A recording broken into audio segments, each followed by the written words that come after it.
जैसे एक गांव से निकल के इनकम टैक्स इंस्पेक्टर बनने तक के सफर में क्या क्या चैलेंजेस फेस किए थे आपने? जैसे मान लीजिए आप क्या कहते हैं, ये पढ़ाई करने के बाद कैसे एसटी देते थे, कैसे।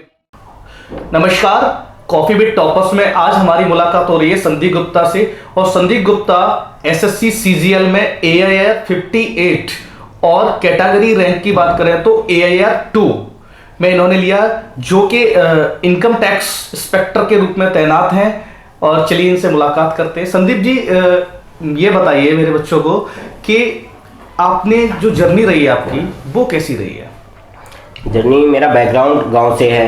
ठीक है। तो इंटरमीडिएट तक तो गांव में ही रहे। बीएससी में कानपुर पहली बार आना शुरू हुआ। कानपुर आए, ठीक है। और बीएससी सेकेंड ईयर में था तो तभी कुछ साथ के जो दोस्त थे वो गुरुकुल में आते थे। ओके। तो उन्हीं के साथ में मैं भी आ गया। हाँ। तो गुरुकुल का पता आपको, जब बीएससी में सेकेंड ईयर में बच्चे आ रहे थे उनके माध्यम से? उनके वो भी वहाँ मतलब कोचिंग भी जाते थे, यहाँ भी आते थे। और उनके थ्रू सेकेंड ईयर मतलब वो भी पढ़ाई होती थी तुम्हारी बीएससी की, और ये भी एसएससी की पढ़ाई होती, इनको कैसे मैनेज करते थे? तो गांव में बड़ा सिंपल सा था। एग्जाम के बाद उस समय गेहूँ कटते हैं आपके। तो आप पहले डाउन टू अर्थ है आप गेहूँ काटिए। और उसी समय आईपीएल भी चलता था। तो आईपीएल देखा, गेहूँ कट गए, उसके बाद आप कोचिंग आना शुरू कर दिए। तो वही लगभग अप्रैल के लास्ट से कोचिंग आना शुरू किया। वो सितंबर तक कोचिंग आया यहाँ पर, अगस्त सितंबर तक 6 महीने के करीब। फिर 6 महीने बीएससी का पढ़ा। तो इस तरीके से सेकेंड ईयर और फाइनल में यही किया गया। अच्छा, जैसे एक गांव से निकल के इनकम टैक्स इंस्पेक्टर बनने तक के सफर में क्या क्या चैलेंजेस फेस किए थे आपने? जैसे मान लीजिए आप क्या कहते हैं, ये पढ़ाई करने के बाद कैसे एसटी देते थे, कैसे, जैसे आप मान लीजिए गांव से बिलोंग करते थे, यूपी बोर्ड से थे आप, ठीक है। यूपी बोर्ड वालों का इंग्लिश में हाथ टाइट होता है, इंग्लिश को कैसे संभाला? सबसे मेन पॉइंट हमारा ये है आपके लिए। इंग्लिश थोड़ा कंप्रीहेंशन थोड़ा ठीक था, लेकिन जो मेन इंग्लिश आती है प्री में कि आप सेंटेंस इंप्रूवमेंट करना, एरर्स फाइंड करना, ये सब वो क्या थोड़ा टफ काम था। जब आए थे जो स्टार्टिंग में तो 50 में से बस लगता कि 10 आ रहे हैं, ये 15 हो जाए कि 10-15 नंबर बनते थे। इससे मैं यही सोच रहा था कि इससे ज़्यादा बढ़ेंगे ही नहीं मेरे। तो लेकिन लगे रहे धीरे धीरे करके। कोर्स एक खत्म किया कोचिंग से, और फिर मॉक टेस्ट देना शुरू किया। तो मैंने एक MB पब्लिकेशन की बुक आती थी प्रीवियस ईयर के, तो उसके सारे वो लगा ही डाले, सब सेट लगाए उसके। उसका अपना सिंपल सा फंडा था कि 1 वर्ड उठाने तो पूरे 1 वर्ड ही खत्म कर लो पहले। अच्छा। एटलीस्ट मॉक देने जाओगे कहीं पर तो 1 वर्ड तो करके आओगे, 1 वर्ड तो कम से कम कर लेंगे। तो ऐसे एक एक करके आप जैसे जैसे एग्जाम में मॉक नंबर बढ़ते हैं आपके कॉन्फिडेंस अपने आप आता है। कॉन्फिडेंस अपने आप आता है। तो ये ऐसे ही करके आपने 1 वर्ड खत्म कर लिए, फिर इडियम्स पूरे खत्म कर दिए। तो जब कहीं मॉक देने जाएंगे तो 5 में से 3 वही मिल जाएंगे आपको। अच्छा। और 2 नहीं मिल रहे हैं वो अपने नोट डाउन कर लिए। तो जैसे मैथ है, मैथ को कैसे आपने किया था? Maths BSc second year final में लगभग कोर्स एक बार देख चुके थे, वो कोर्स कंप्लीट कर चुके थे। और यहाँ कोचिंग में क्या था कि शॉर्ट ट्रिक भी आपका वही है, बेसिक भी वही है। आपका कुछ ये नहीं कि बेसिकली शॉर्ट ट्रिक अलग से पढ़ रहे हैं, वही हमारे लिए गीता था जो भी सर पढ़ा देते थे। तो सर ने एक बार पढ़ा ही चुके थे। आए तो अपना मॉक टेस्ट भी दे रहे हैं और चैप्टर वाइज भी प्रैक्टिस कर रहे हैं, करते करते। संदीप जी, ये बताइए, जैसे बच्चे आजकल के क्या करते हैं, ग्रुप स्टडी के नाम पे बैठते हैं, तो आपको ग्रुप स्टडी कभी फायदा हुआ या फिर उससे नुकसान हुआ? कभी किए हो ग्रुप स्टडी? सबसे पहली बात ये। ग्रुप स्टडी मेरा एक फ्रेंड था, अंकित है एक्चुअली में। वो एक्साइज इंस्पेक्टर है बेंगलोर में। एक्साइज इंस्पेक्टर है? तो अंकित जी, आपका ये नाम खुल के ले रहे हैं इंटरव्यू में।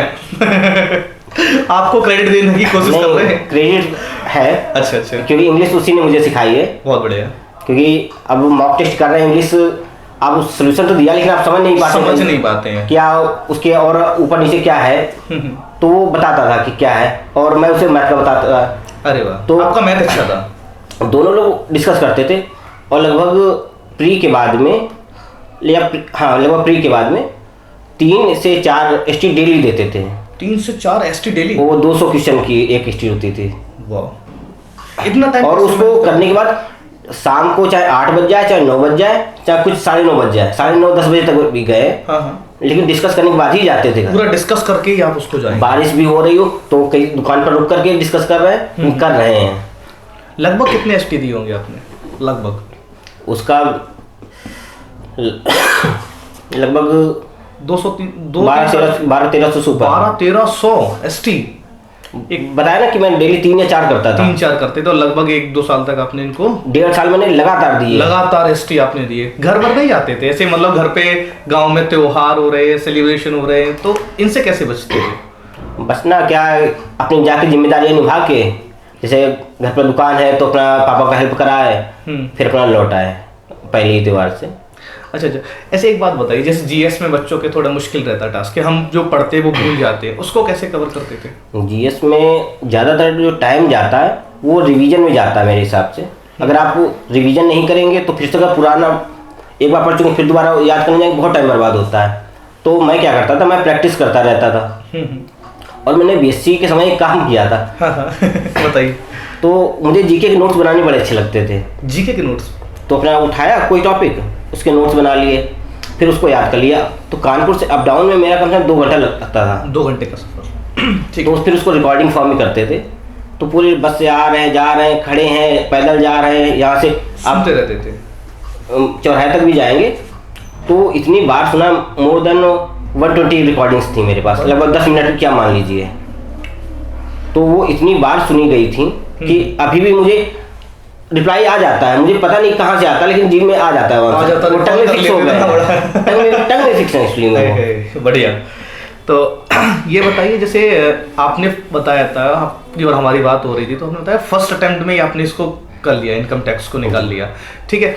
कभी ऐसा सफ़र आप हुआ आपके साथ जब भी फेलियर का फेस किया हो, उसको कैसे निकले? कभी हुए फेलियर, लाइफ में फेल हुए कभी किसी एग्ज़ाम में? फेल क्या, एयरफोर्स का दिया था तो मेडिकल से 2 बार बाहर हो गए, मेडिकल डिस्क्वालिफाई 2-3 बार। रेलवे में रेस नहीं निकली। रेलवे में प्री निकल गया था आपका, फिर रेस नहीं निकली थी आपसे, ठीक। एसएससी में भी टाइपिंग नहीं हो पाई। टाइपिंग क्या, एक्चुअली में जस्ट कट ऑफ से पार ही कर पाए थे उस समय। क्योंकि जब कोचिंग में आए थे तभी हमने वो दिया था, तो बस बहुत थोड़े से नंबर ऊपर थे। जब क्या होता है, हम तैयारी के दौर में होते हैं तो हमारे रिलेटिव्स हमें ताना देने लगते हैं, ठीक है, और जब सफलता के बाद वही हमारी वाह वाह करते हैं, तो कभी हुआ है आपके साथ ऐसा कुछ? नहीं, मुझे कोई इंसिडेंस ऐसा हुआ हो कि लोग पूछते हैं कब तक पढ़ोगे, कब तक करते रहोगे, घर वालों का हाथ बटाओगे कि नहीं बटाओगे? नहीं, ऐसा तो कुछ नहीं हुआ, लेकिन जैसे बीएससी कर रहे थे तो आप उस समय तो घर वाले, गाँव वाले मानते हैं कि हम पढ़ रहा है, बीएससी कर रहा है, लेकिन कंपटीशन के समय में अगर कोई 6 बजे घर से निकल जाए तो लोगों को लगता है कि 6 बजे सुबह क्या करने जा रहा है, इतनी सुबह क्या करने जा रहे हो, ठीक है।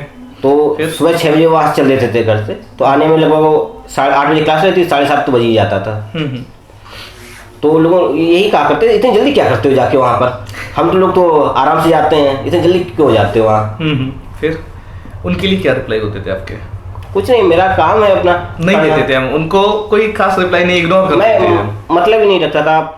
जैसे मैंने आपको बताया ना कि मेरा कहीं इधर उधर जाने का वो ही नहीं है, अपने काम से मतलब रखना है। जब गांव में भी अभी भी जाऊंगा तो मेरे जगह फिक्स है, मैं कहाँ मिलूंगा। अच्छा, मैं उसकी जगह कहीं मिलूंगा ही नहीं, अब घर मिलूंगा, दुकान पर मिलूंगा, या अपने दूसरे फैमिली में कि जो लोग रहते हैं वहाँ उनके घर पे मिलूंगा, और कहीं नहीं जाऊंगा मैं। अच्छा, ऐसे एक पर्सनली क्वेश्चन है जैसे क्या होता है, हम युवाओं के दौर में हैं, ठीक है, कभी अट्रैक्शन भी हो जाते हैं जीवन में। कभी आपके साथ ऐसा हुआ कि कोई पसंद आ गया हो और उसके लिए थोड़ा पढ़ाई को हमने आगे पीछे किया हो, ऐसा कुछ हुआ है? नहीं, ऐसा कुछ नहीं, क्योंकि जब वो इसके लिए भी आपके पास पैसे चाहिए। हाँ। भिखारी लोग कहीं घूमने नहीं जा सकते हैं ना, आप घूमने गए कहीं, ये सिर्फ सर की बात है, मुझे याद आ रही है। हाँ, तो वो दिमाग में अपनी चीजों को रिलेट कर पाते हैं ना कि पैसा तो है नहीं, कहाँ जाओगे घूमने, किसी को घुमा दे। अरे खुद के लिए कहाँ कौन जा रहा है। वो बताया ना कि वो 6 बजे में क्यों आता था, वो उसका मंथली पास बना हुआ था बस का। अच्छा। वो 6 बजे आती थी, फिर उसके बाद वो 2 घंटे बस नहीं आती थी, तो उस चक्कर में इसकी 6:30 बजे पकड़ लेंगे, आ जाऊंगा मैं जल्दी, तो 30 रुपए बच जाएंगे मेरे। अरे तो इस चक्कर में जल्दी आते थे। बड़ी परिस्थितियों से गुजर के आप यहाँ तक पहुँचे। आप एक बात बताइए, जब हम स्टूडेंट लाइफ में होते हैं उसका सफ़र आपने तय किया है, अब आप पोस्टिंग पे हैं, इनकम टैक्स इंस्पेक्टर हैं, यहाँ से वहाँ क्या चेंजेस आपको देखने को मिल रहे हैं? स्टूडेंट लाइफ में भले इतना पैसा नहीं था, लेकिन सुकून बहुत था। सुकून बहुत था, जिम्मेदारियां नहीं थी। जिम्मेदारियां नहीं है, पैसे पापा भले वो ब्याज पर पैसे लेके दिए हों, वो दिए ही हैं, अरे लेकिन हमें कोई बताया नहीं गया, तो कुछ पता ही नहीं है, और आराम से पढ़ रहे हैं, अपना खा भी रहे हैं। वहाँ क्या है कि आपको पता कि ये काम करना है, ये काम करना है, अधिकारी का फ़ोन आपके पास, कई बार टाइम बारिंग होती है तो रात में 10 बजे भी आता है, तो आपको जाना पड़ता है। फिर आप ये बताइए, आप जॉब में हैं अभी, कभी आपके ऊपर प्रेशर बना कुछ गलत करने के लिए? नहीं, अगर आप नहीं चाहेंगे तो ऐसा कोई नहीं, जबरदस्ती कोई नहीं, कोई नेता जबरदस्ती आपसे कुछ गलत वहाँ पर नेताओं का तो काम ही नहीं है। अच्छा। नेताओं का जनरली स्टेट डिपार्टमेंट में होता है, वहाँ पर नहीं ऐसा कोई आता है। आप जो काम कर रहे हैं उसमें अभी एंजॉय कर रहे हैं या फिर ऐसे ही बर्डन सा लगता है आपको? कैसा महसूस होता है वहाँ पे? नहीं, अब बर्डन नहीं, अब तो सब लोग फैमिलियर हैं। शुरू तो मजबूरी में किए थे, अब मजा आ रहा है। तो ठीक लगता है, कोई दिक्कत नहीं है। आपकी ये ड्रीम जॉब थी या फिर कुछ और आगे कभी सोचे हो? ड्रीम जॉब, आप जब गांव में होते हैं, आपके पास कुछ नहीं तो आपको लगता है बस एक मिल जाए, एक गवर्नमेंट जॉब मिल जाए आप, ताकि घर के लोगों को रोटी दे पाए, सिक्योर हो पाए उनकी लाइफ, वो इम्पोर्टेंट होता है। आपके जीवन बहुत संघर्ष में ही रहा मतलब है। मैं समझ सकता हूँ, आपकी हर बात में कुछ न कुछ छुपा हुआ है। संदीप जी, मैं समझ सकता हूँ आपको, कोई बात नहीं, मैं टॉपिक चेंज कर रहा हूँ मैं। चलिए ये बताइए, जैसे कितने घंटे पढ़ लेते थे करीब आप? मैंने सेल्फ स्टडी के तो बीएससी के बाद जब मैं आया हूँ तो स्टार्टिंग में तो मैंने सेल्फ स्टडी की है थोड़ी बहुत, मतलब 6 महीने मान लीजिए आप। उसके बाद में तो केवल मॉक टेस्ट दिया है, और जो मॉक में नहीं आया है उसी को प्रिपेयर किया है। मेन चीज आपने, मेन टारगेट आपने मॉक को कर दिया था। हमने मेन रूप से अंतिम सिलेक्शन का वही बताएगा आपको, रिवीजन कर रहे हैं, पढ़ रहे हैं, लास्ट में तो आपको मॉक टेस्ट ही देना है ना। मॉक टेस्ट ही देना है, बिल्कुल सही तो बात। मेरा वही था कि मैथ्स, इंग्लिश, मतलब मॉक टेस्ट बहुत दिए फिर, और उसी से सीखा हमने फिर। अच्छा, स्टडी मटेरियल को लेके क्या विचार है आपके? जैसे यहाँ से गुरुकुल से हम लोग प्रोवाइड कराते हैं, तो इतना सफिशिएंट रहता था या फिर कहीं और आपने परचेज? नहीं, मैंने कहीं कुछ नहीं किया, सफिशिएंट हो जाता था। सफिशिएंट है। बाकी बताया ना कि आप मॉक टेस्ट दे रहे हैं तो जो भी नया कुछ है सिलेबस से बाहर है वो आपको मिल जाएगा उसमें। भाई 50 क्वेश्चन देने गए, 5 मिल गए, 5 सफिशिएंट है। आप डेली दे रहे, कितने क्वेश्चन इकट्ठा होंगे आपके पास? ये सच बात है।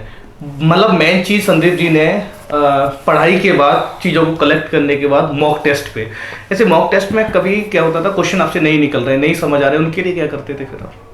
अंकित के साथ डिस्कस कर रहे हैं, हाँ, नहीं हुआ तो सर से डिस्कस कर लिया, सर के पास आ जाते थे। कभी ऐसा हुआ कि सर ने आपसे मना कर दिया हो? नहीं, वो हमेशा वेलकम। अच्छा, आप आइए, कभी पूछिए, कभी भी पूछिए।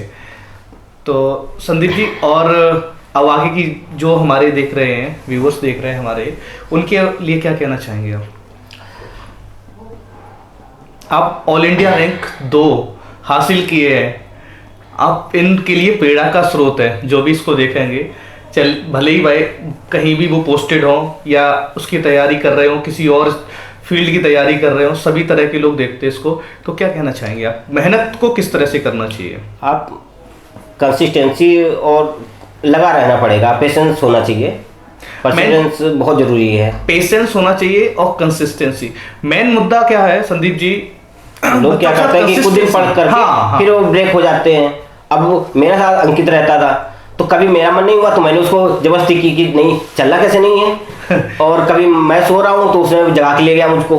तो इस तरीके से कभी वो ब्रेक नहीं हो पाई। इन्वायरमेंट का प्रभाव, इन्वायरमेंट का बहुत वो था कि मैं उसी के साथ रहता, और किसी से मतलब नहीं रखता था ज़्यादा। मतलब और थे, लेकिन एक होता ना कि उसी के साथ दिन भर रहना हमें। मतलब आपने क्या किया, सर्कल को उसी तरह का जनरेट किया। हाँ, सर्कल मेरा उसी तरीके का। एनवायरनमेंट आपने खुद बनाया। जैसे हम लोग कहते हैं एनवायरनमेंट का फर्क नहीं पड़ता है, एनवायरनमेंट का बहुत फर्क पड़ता है। जब कभी मान लीजिए संदीप जी का मन नहीं होता था, तो जो इनके मित्र हैं अंकित, वो इन्हें पैम्पर करते थे, जबरदस्ती वो लेके जाता था, पढ़ना है तुझे वो कि चलो स्टडी देने चलना है। मैं पता कि 7:45 बजे सो ही रहा हूँ, 8 बजे से क्लास है, आया लेकर जा रहा है, चलो 8-10 तक आ जाओगे। 8-10 तक क्लास में आ गए, आना है तुम्हें। तो इनकी 2 बातें हैं। पहली चीज तो कंसिस्टेंसी रखिए चीजों की, और थोड़ा पेशेंस। आप जैसे देखिए सब कुछ अच्छा, मतलब मॉक टेस्ट में हमेशा नंबर अच्छा आ रहे थे, फिर भी लगभग 3 साल का समय फिर भी लग गया।